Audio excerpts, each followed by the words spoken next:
Hello and welcome to episode 50 of the EMDR Doctor podcast. Today I am re-recording one of the most popular episodes of the podcast. So we are going to explore that first question that people ask me, what exactly is EMDR? I'm recording it with video this time around, so it will be available on YouTube so you can see me as well as hear me if you feel like doing that. The podcast is going really well, so thank you to all my listeners. This week we made it to the top 100 in the mental health podcasts in Australia, which is a bit of an achievement. So thank you to everyone who's listened and given me a review or a rating. It really does help get the podcast out to those who need this information. So what is EMDR? Eye movement desensitization and reprocessing. The official response is EMDR is a powerful, evidence-based, structured 8-phase therapy designed for PTSD. The reality is that it is a quirky blend of imagination, science, somatic bodywork, CBT, and ACT, all rolled up into this magical, kind of a weird process that takes your horrific memories and makes them into just something that happened that time. It can also take your horrific imaginings of the future from expectations of dread to expectations of excitement. EMDR is a memory-based therapy. It is not a diagnosis-based therapy, so it works across all diagnoses, not just PTSD. And it goes to the cause of the distress, which is often an incident or many incidents that have caused us to learn something unhelpful about ourselves. And that in turn causes more distress and more incapacity. So for example, if I was bullied at high school, it may have been a really distressing time when I learned that I was useless or unworthy of having friends. In my adult life, these memories and the distress that the memories caused may present as social anxiety with feeling anxious or fearful of going into social occasions. It may cause agoraphobia, maybe with fear of leaving the house or fear of being in crowds. It may present as depression, with feeling low and sad and hopeless. Or it may present as OCD, with paying attention to all of the details to control my environment, to help reduce those feelings of anxiety and hopelessness. Or it might present as an eating disorder, trying to soothe myself with food, or maybe trying to be thin enough for people to like me. So we go back to the original memories. We work on the distress associated with those memories to resolve the symptoms that present as the diagnosis. And I'll be talking a little bit about diagnoses and the ability of EMDR to work across many different diagnoses in a future podcast. But for now, the point that I want to make is that EMDR is a memory-based therapy. It works on the distressing memories, so that distress does not have to follow us into our current life and turn up in our present situation and impede our current enjoyment of our life. EMDR stands for eye movement desensitization and reprocessing. The eye movement part is an important aspect of EMDR, but it's not always necessary. When we do eye movements, we often use a pointer.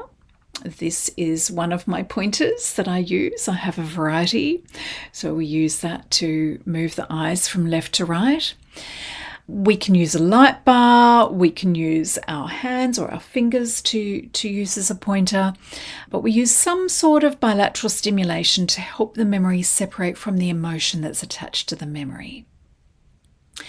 So when we talk about bilateral stimulation, we're referring to anything that takes the conscious attention from one side to the other, from left to right and back again.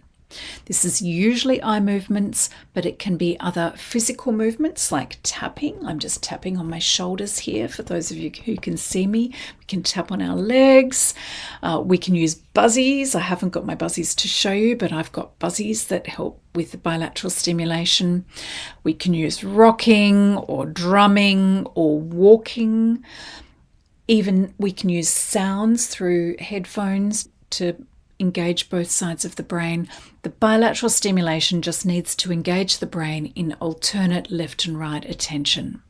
And the purpose of this left and right brain activity is to help release the memory, help separate it from the distress that it's held with, and allow it to be reprogrammed into a less distressing version. When something bad happens to us that is outside our capacity to cope, our brain stores the memory in the limbic system, which is the emotional part of the brain.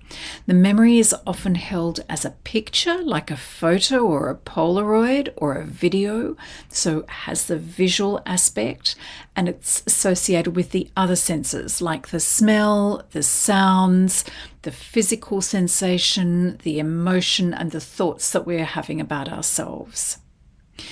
So if we're talking about a memory of being bullied at school, it might be a picture of the bully's face, the smell of the schoolyard, the sounds of the taunting, maybe the physical sensation of the heat in my cheeks as I felt shame or embarrassment, and the thoughts about myself, which might be I'm in danger, or it might be I'm worthless, or I'm not lovable, something like that. So when we are under stress, the hormones that our bodies make under stress cause some disruption to the normal brain processes.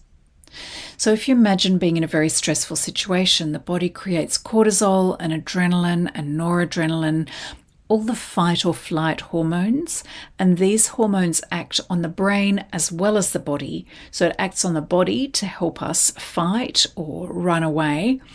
And one of the effects on the brain is to hold or freeze that memory or situation in the short-term emotional parts of the brain. And that particular situation then doesn't get processed into long-term memory. It stays in short-term memory, and it's easily and readily reactivated as if we are living that event. So any small trigger will cause us to reactivate that memory and relive it as if it's happening right now. And this is what happens with PTSD. Any trigger causes that event to be replayed as if it's happening right now. That's a flashback. Other unpleasant things that aren't particularly traumatic, or if they're within our capacity to cope, will be allowed to be processed into the long-term memory part of the brain. Like if I was at the supermarket and somebody ran into my ankles with a trolley, which they did last week. It was unpleasant. I didn't like it, but it wasn't traumatic. So if I think about it now, it's just that unpleasant thing that happened last Thursday, or maybe it was Friday. I don't really care. It doesn't really matter. It has already been transferred into the long-term part of my brain, and it won't intrude on me unexpectedly. So with traumatic memories that haven't been processed properly, what EMDR does is allow that memory to be separated from the emotion that's stored with the memory and reprogrammed, and then stored in the long-term, less emotional part of the brain, and becomes just something that happened to me that time, rather than a current crisis, and doesn't need to intrude upon me in my everyday life. So we do work on memories one by one with EMDR, but don't worry, if that bad event happened to you 1,000 times, if it happened to you every day for 3 years, we don't have to do a separate EMDR session for every single time that event happened. Memories are held in what we call memory networks, and if we work on one or two or several of these memories in the memory network, then the network becomes weaker and looser, and eventually all the memories in that network all feel less emotional, less impactful, and they all lose their power. And we can learn something better about ourselves in relation to those events. So today we've covered a little bit about what EMDR does, the bilateral stimulation, and how that allows our traumatic memories to become just a thing that happened that time. And a little bit about how memories are consolidated and reconsolidated. I hope that's been helpful to you. I'll be talking in more detail about some of these things in a future podcast. So until next time, take good care. Bye for now.